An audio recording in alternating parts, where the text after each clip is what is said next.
Greetings, seekers of truth. Welcome back to our channel. Today, we're diving deep into the fascinating yet often overlooked topic, the nature of spiritual ego and how it can deceive us into believing that we are enlightened.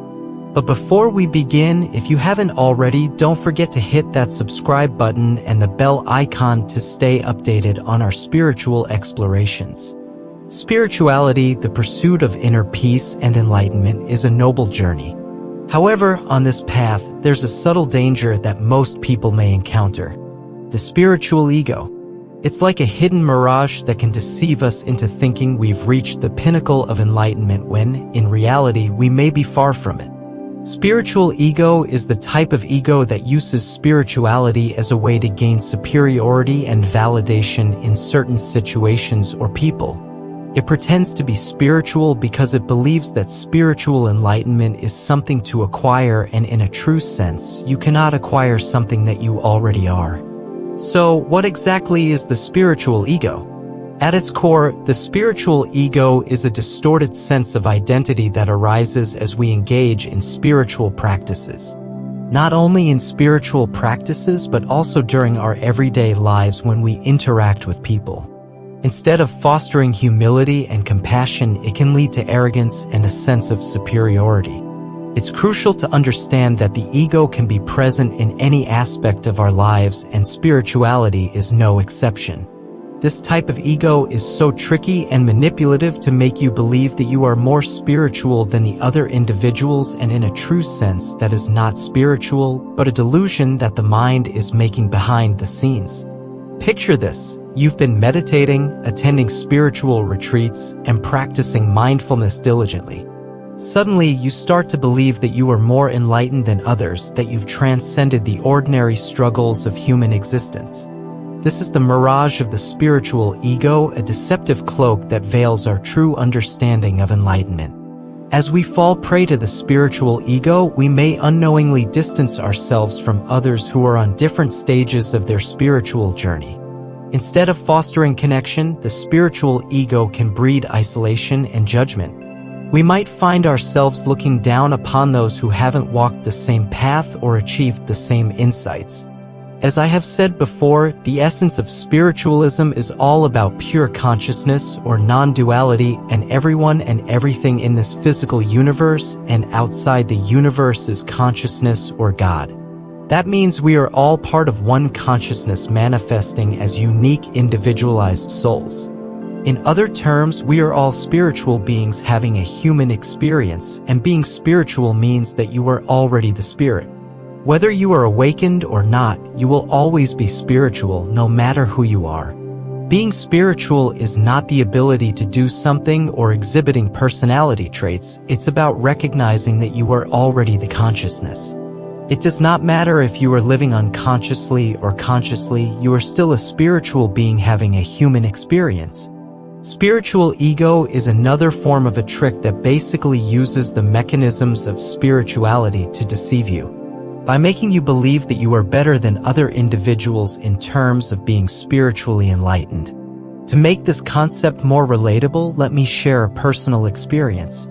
A few years ago, I found myself deeply immersed in spiritual practices. I began to notice a subtle sense of superiority, a feeling that I was somehow better than those around me. It took self-reflection and honest inquiry to recognize the ego's influence on my spiritual journey. I will give you the following examples. The ego might creep in and say it is more enlightened than the other because he or she is not awakened or not spiritual. This type of spiritual ego is about superiority by making people who are unawakened inferior. Just because someone is not going through a spiritual awakening does not necessarily mean that they are not spiritual. Unawakened individuals are already spiritual. The real reason why they don't act like a spiritual person is because they are still operating from the level of the ego, which hinders them from knowing who they truly are. In other words, they are always operating from the state of forgetfulness, which is unconsciousness. No judgment to these people because we all have been there until we receive our awakening. Unawakened people are already spiritual. This is because they have forgotten who they truly are. Instead of perceiving them as inferior, just say to yourself, This is another part of me who forgot who they are. Another form of spiritual ego is when you see people chasing outside materials like money, possessions, fancy objects, fame for validation, or someone doing better than you on the outside.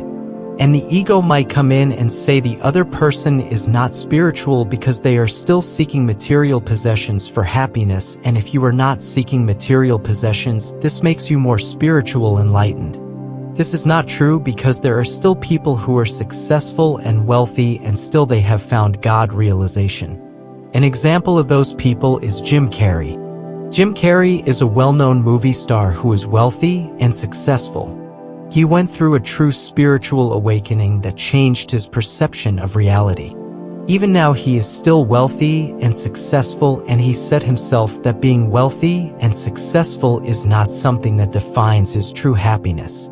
He never said people should not be wealthy or successful. He said those things will not bring you ultimate satisfaction and they are short-lived pleasures. It is true that if you are deeply identified with material possessions or success for ultimate satisfaction, you miss the true nature of life, and sooner or later those things will tend to become a source of suffering. Don't get me wrong, I'm not saying give up enjoying the pleasures of this world. No, that is not what I'm saying. Enjoying this world is part of being a human, and I highly recommend people enjoy to material things knowing the fact that one day you will leave them behind. Another form of spiritual ego manifests as competing with other people when it comes to how long you can sit in a meditation. The ego might say, I can meditate 10 hours a day, so that proves that I am more advanced in spirituality or more enlightened being than people who don't meditate at all. Meditation is not what makes someone spiritual, although we might use it as a tool to cultivate presence. It is not what makes you more spiritual. Meditation involves techniques like focusing on breathing, closing your eyes, or sitting still.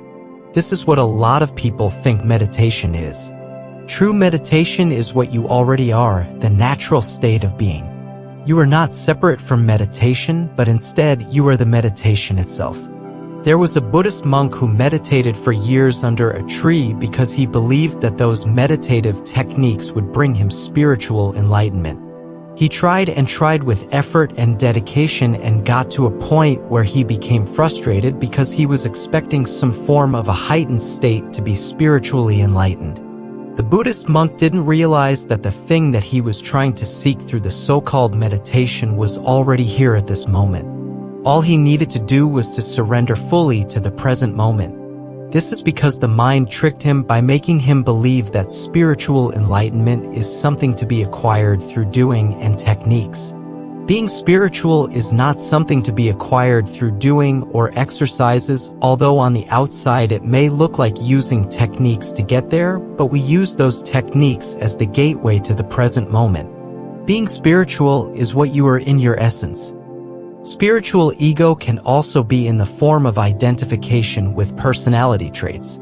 What do I mean by that? I mean the ego can use personality traits to justify that it is more spiritual than the other.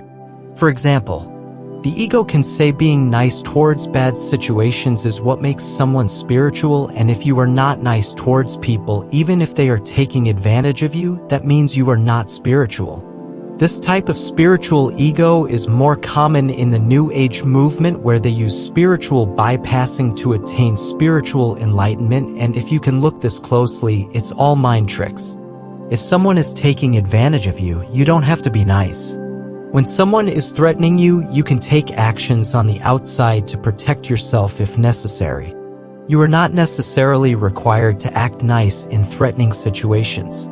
This New Age movement that you see around on the internet, where people tell you you should act nice all the time for you to be spiritual, is another type of gaslighting technique used to make people bypass their human nature. Ladies and gentlemen, let's be real here. You are a human being, and humans are designed to feel certain emotions in certain situations. It's what makes you a human. Embrace that. Negative feelings are made to protect you in threatening situations and should not be bypassed. Don't be afraid to be a human, to express your feelings. Being spiritual has nothing to do with how you behave or act in certain situations. Being spiritual is the recognition of the true self beyond duality. There is a myth around the internet that says all spiritual people are nice. My friends, that is not true. If someone claims that they are spiritual because of how they behave, then that person has a spiritual ego and they are completely deluded. So, how do we overcome the grip of the spiritual ego? It starts with awareness and self-reflection. Here are some practical steps. Cultivate humility. Recognize that having a spiritual awakening is an ongoing process and everyone is on their unique journey. Some people may never receive an awakening, but this doesn't mean you should make them inferior. Try to practice compassion as well. Instead of judging others, cultivate empathy and understanding for where they are in their spiritual path. Another thing you can do is to detox from labels. Let go of rigid identities and titles. Remember, spirituality is about the direct experience, not the label. You can go around bragging about spiritual concepts to feel superior towards others, but this won't change anything, only to strengthen the ego. This happens when you intellectualize spirituality, believing that knowledge alone makes you enlightened without embodying the teachings in your actions. You have to experience this, not understand through the mind. Stay grounded as well. Connect with the present moment. The ego often thrives on past accomplishments or future aspirations. Stay anchored in the now. Engage with a diverse spiritual community. Exchange ideas, learn from others, and embrace the richness of different perspectives. Another last thing you can do to become free from the spiritual ego is to stop comparing yourself with other people's journeys. When we measure our spiritual progress against others, we risk overlooking the beauty of our own unique experience. It's like comparing apples and galaxies. Each spiritual journey is as distinct as the constellations in the night sky. When you catch yourself comparing, gently bring your awareness back to your own path. Mindfulness keeps you rooted in the present moment. In conclusion, the journey to enlightenment is not a destination but a continuous process of growth. Let's be vigilant about the subtle whispers of the spiritual ego and strive for authenticity, humility, and compassion. Remember, it's not about being better than others, it's about becoming better than your former self. Thank you for joining us on this profound exploration of the spiritual ego. If you found this video insightful, don't forget to like, share, and comment below with your thoughts and experiences. Until next time, may your journey be filled with wisdom, love, and genuine enlightenment. Namaste.